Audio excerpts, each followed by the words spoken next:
Salut, bienvenue dans mon campement de fortune, ici à une future ferme que on est en train de designer depuis quelques mois, voire plus d'un an. Donc, vous voyez derrière moi l'espèce de campement qui me sert de camp de base et il y a aussi le bureau et puis ma cantine, mon chien, tout ça. Et le petit feu qui est en train de se préparer pendant que je vous explique deux, trois petites choses. Alors du coup, moi ce que je voulais vous expliquer aujourd'hui, c'était un peu comment est-ce que on gère un avant design et comment est-ce que on parvient à ne pas rien faire, à faire quelque chose, à rester actif, donc interagir, tout en restant dans l'observation et en n'étant pas encore tout à fait en phase de mise en œuvre. Donc ici on a mis en œuvre quand même 1 kilomètre de haies et puis on a pas mal fauché. On vient de faucher en fait une opération qui a été faite ces derniers jours. On a girobroyé plusieurs fois sur toute la zone. Pourquoi on a girobroyé? Parce qu'en fait on a une énorme pression à cause des campagnols. Une énorme pression de campagnols, une énorme pression de lapins et vraiment beaucoup de lapins, donc beaucoup de gibier. Et ce qui se passe, c'est que dans quelques mois, on voudrait mettre plus de 150 arbres aux tiges, plus plus ou moins un millier de petits fruits, plus encore 1 kilomètre de haies, enfin bref, beaucoup de choses. Le maraîchage, il va attendre un petit peu. Et pour ça, ben, en fait, on a un problème avec nos amis les campagnols, qui ne sont pas vraiment nos amis. C'est qu'ils vont nous mettre une pression qui est assez importante sur les plantations. Et que pour éviter ça, ben, en fait, on fait en sorte de les embêter le plus possible en passant souvent avec des machines, avec des actions sur le terrain. Ici, on avait fait déjà un sous-solage, ce qui a pas mal aidé en période hivernale. En période de sécheresse, c'était un peu juste, mais en période hivernale, ça allait. Et donc derrière moi, vous voyez que toute l'herbe a été coupée. Donc on a fait des girobroyages, donc c'est-à-dire une coupe de l'herbe avec en la laissant sur place depuis le printemps, donc depuis le mois de mars déjà. Et maintenant, on est à une phase où on va accueillir des bovins, bientôt aussi des taureaux, qui vont être dispatchés sur différents endroits des prairies, prairies que nous allons remplacer en partie d'ailleurs aussi. Et donc du coup, on a fauché tout ça pour pouvoir faire des ballots. Donc à la place de girobroyer, de laisser tout sur place et de faire plaisir à la nature, ce qu'on a fait quand même beaucoup, et on n'a pas refertilisé depuis. Et bien ici, on va exporter tout le foin qu'il y a derrière moi. Il y a environ 7 à 8 hectares de foin. On va le balloter, on va le mettre en ballot plastique parce que pour l'instant on n'a pas d'autres abris que ça. Donc c'est une solution temporaire et ben, j'insiste sur le fait qu'on peut aussi trouver des solutions temporaires tant qu'on n'a pas d'infrastructure pour faire autrement. C'est pas un crime de l'aise permaculture ou de l'aise agroécologie que de faire ce genre d'opération là. Voilà, donc on a quand même pas mal de foin, vous voyez derrière moi. Et il y a d'autres parties qui sont un peu plus haut. Derrière le sous-bois d'où je viens de sortir, en fait, on a un bosquet qui est ici, qui fait environ 1 hectare. Donc derrière moi là, en fait, vous voyez qu'il y a une butte.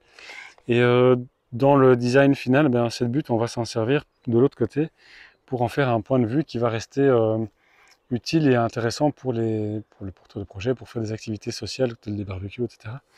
Derrière moi, on va mettre un corral à bétail.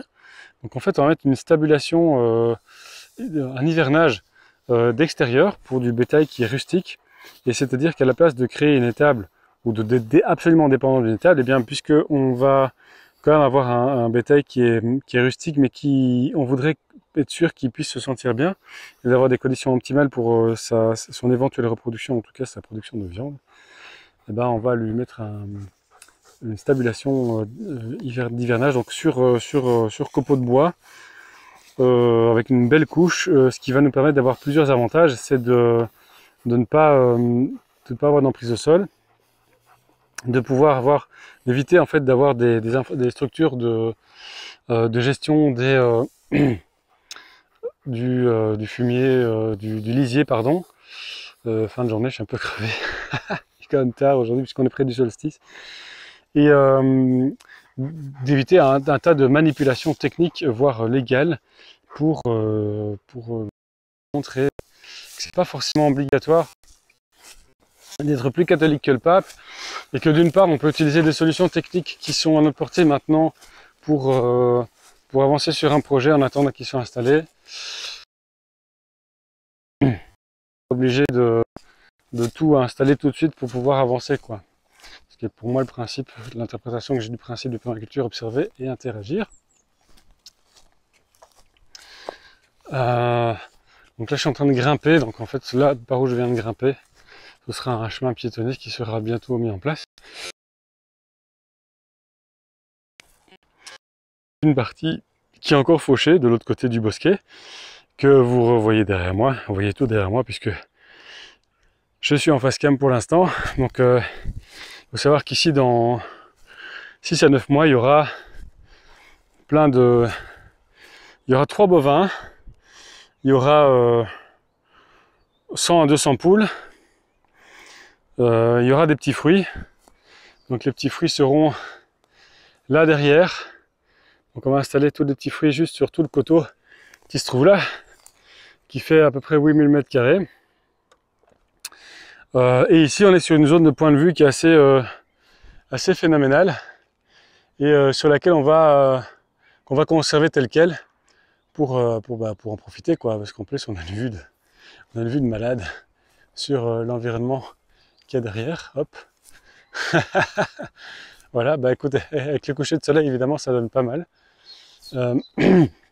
Et en plus c'est une zone qu'on a identifiée comme naturelle, enfin naturelle. Allez, il y a vraiment des plantes qui comme un genêt là derrière moi, hop, qui poussent de manière spontanée, qui sont pas du tout normalement de ce type de milieu là. Si on regarde le sol, je vais essayer de vous montrer le sol, on a vraiment un sol qui est très sableux, qui est parfois épars, et en fait on pourrait se croire à la campagne, quoi. On pourrait se croire dans un biotope qui est complètement différent de ce qu'on est censé attendre ici, même si on est quand même sur une partie des sables. Et du coup le but aussi de garder cet espace comme un espace de zen, barbecue, enfin voilà, ce ne sera pas non plus des fêtes avec 150 personnes, c'est plutôt pour pouvoir en profiter avec ce point de vue.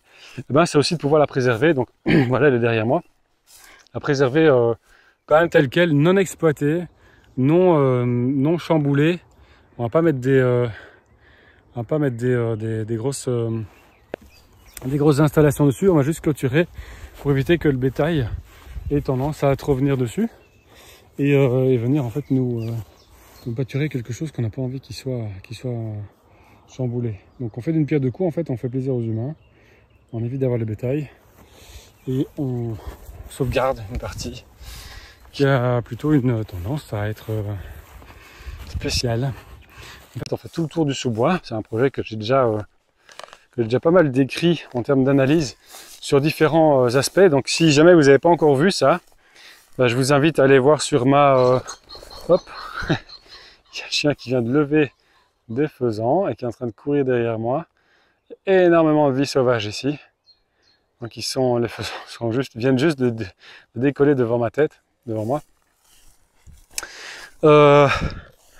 Donc ouais, vous pouvez apprendre plein de trucs sur la permaculture, les analyses et un peu de pré-design sur ce projet. Enfin, entre autres grâce au support de ce projet sur mon site internet. Donc je vous invite à y aller, c'est gratuit. Je vous demande juste, vous êtes juste tenu de vous inscrire par email pour pouvoir accéder au contenu. Alors ici, de nouveau, on a vraiment la zone sauvage. Derrière, on a tout le bois. Vraiment tout le bois qui fait un bon tour. Bon, de nouveau, si vous n'avez pas... je vais pas faire de cette vidéo un truc super léché parce que j'ai pas trop le temps et je voulais déjà partager quelque chose. Et que si je commence à faire un truc super léché, ben, ça finit jamais à être en ligne parce que sinon voilà, ça me prend trop de temps. Donc si vous voulez avoir les cartes et la situation du plan avec le bosquet, tout ça, ben, rendez-vous sur mon site internet et vous aurez plein d'infos. Et alors ce qui est intéressant, c'est qu'ici on a une zone qui est dans un piège à chaleur. On ne le voit pas ici, mais je vais mettre un peu plus loin. Comme ça vous le verrez de nouveau derrière moi. de nouveau, je pourrais vous faire des super plans avec des plans de coupe où je mets des séquences que j'ai découpées par ailleurs, mais de nouveau, je sais que si je fais ça, je vais éditer la vidéo dans 3 ans et vous aurez jamais rien. Donc voilà, je vous montre ce qu'il y a derrière moi.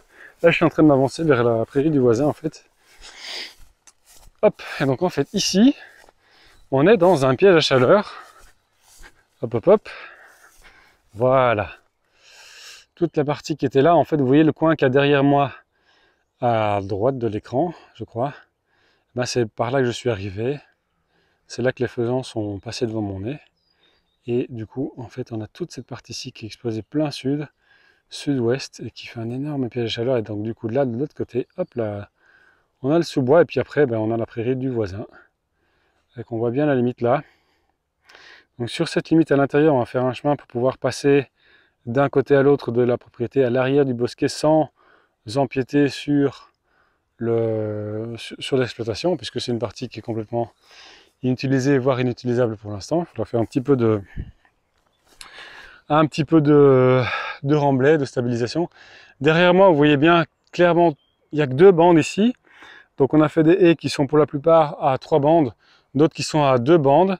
Il y a plus d'1 kilomètre de haies, je ne sais pas combien de milliers d'arbres c'est planté, ce sont des haies libres. Hein. Donc elles sont laissées elles-mêmes, on évite juste qu'au début ils aient trop de pression sur leur reprise pour qu'elles puissent devenir en fait une haie vraiment arborée qui sera très belle, qui permettra de créer des microclimats, un passage pour les petits et les gros animaux d'ailleurs,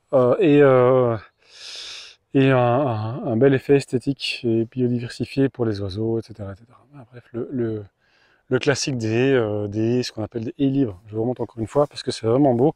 On voit un beau linéaire ici. Alors pour l'instant, on a fait quasiment tout le pourtour du terrain qui fait le périmètre qui fait quand même pas mal.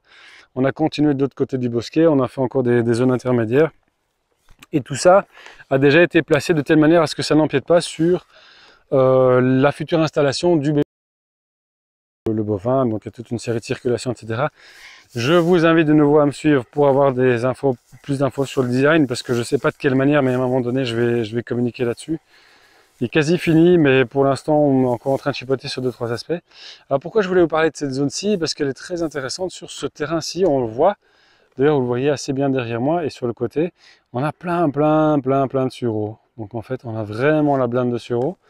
Et hormis le fait que ça demande pas mal de main d'œuvre, enfin c'est surtout pour la cueillette et pour ébouriffer les ombelles, et ben, le sureau c'est très intéressant puisque ça nous permet de faire du sirop, de faire du vin, de faire voir du mousseux de sureau, et ça nous permet aussi de faire de fleurs, et ça nous permet aussi de faire quasiment la même opération avec les baies.